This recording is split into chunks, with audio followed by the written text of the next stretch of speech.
حضرت صلی اللہ علیہ وآلہ وسلم پر وحی کا ابتدائی دور اچھے سچے پاکیزہ خوابوں سے شروع ہوا۔ آپ خواب میں جو کچھ دیکھتے وہ صبح کی روشنی کی طرح صحیح اور سچا ثابت ہوتا۔ پھر من جانب قدرت آپ تنہائی پسند ہو گئے اور آپ نے غار حرا میں خلوت نشینی اختیار فرمائی اور کئی دن اور رات وہاں مسلسل عبادت اور یاد الہی و ذکر میں مشغول رہنے لگے۔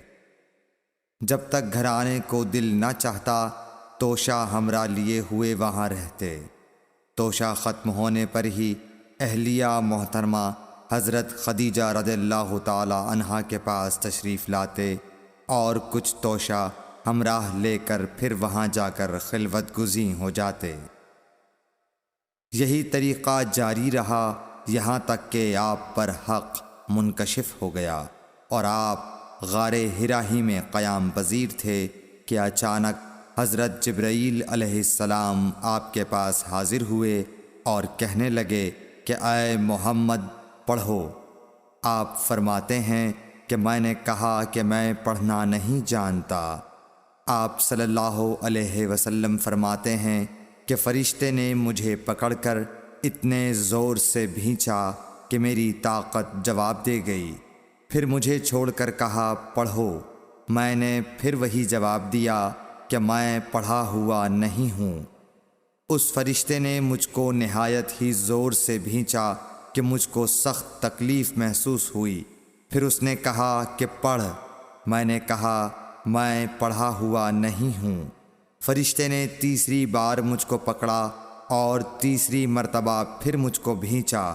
پھر مجھے چھوڑ دیا اور کہنے لگا کہ پڑھو اپنے رب کے نام کی مدد سے جس نے پیدا کیا اور انسان کو خون کی پھٹکی سے بنایا۔ پڑھو اور آپ کا رب بہت ہی مہربانیاں کرنے والا ہے۔ بس یہی آیتیں آپ حضرت جبرائیل علیہ السلام سے سن کر اس حال میں غار حرا سے واپس ہوئے کہ آپ کا دل اس انوکھے واقعے سے کانپ رہا تھا۔ آپ حضرت خدیجہ کے ہاں تشریف لائے اور فرمایا کہ مجھے کمبل اوڑھا دو، مجھے کمبل اوڑھا دو۔ لوگوں نے آپ کو کمبل اوڑھا دیا۔ جب آپ کا ڈر جاتا رہا تو آپ نے اپنی زوجہ محترمہ حضرت خدیجہ رضی اللہ تعالی عنہا کو تفصیل کے ساتھ یہ واقعہ سنایا اور فرمانے لگے کہ مجھ کو اب اپنی جان کا خوف ہو گیا ہے۔ آپ کی اہلیہ محترمہ حضرت خدیجہ رضی اللہ تعالی عنہا نے آپ کی ڈھارس بندھائی اور کہا کہ آپ کا خیال صحیح نہیں ہے۔ اللہ کی قسم آپ کو اللہ کبھی رسوا نہیں کرے گا۔ آپ تو اخلاق فاضلہ کے مالک ہیں۔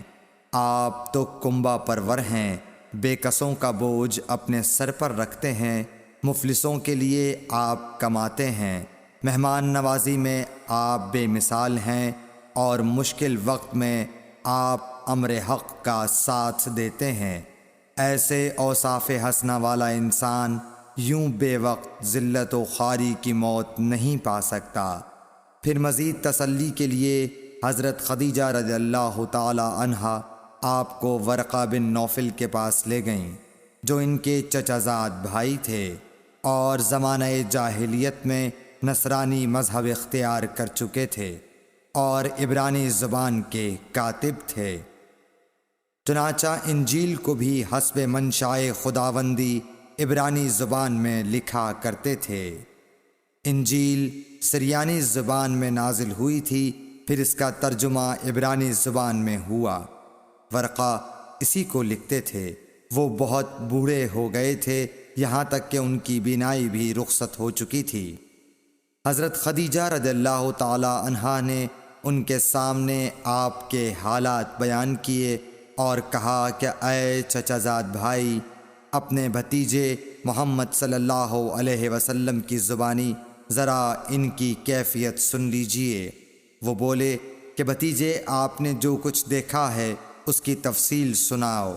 چنانچہ آپ صلی اللہ علیہ وآلہ وسلم نے از اول تا آخر پورا واقعہ سنایا، جسے سن کر ورقہ بے اختیار ہو کر بول اٹھے کہ یہ تو وہی ناموس معزز رازدان فرشتہ ہے جسے اللہ نے حضرت موسیٰ علیہ السلام پر وحی دے کر بھیجا تھا۔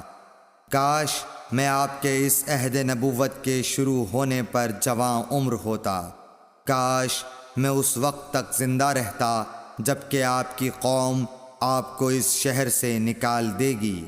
رسول کریم صلی اللہ علیہ وآلہ وسلم نے یہ سن کر تعجب سے پوچھا کہ کیا وہ لوگ مجھ کو نکال دیں گے، حالانکہ میں تو ان میں صادق و امین و مقبول ہوں؟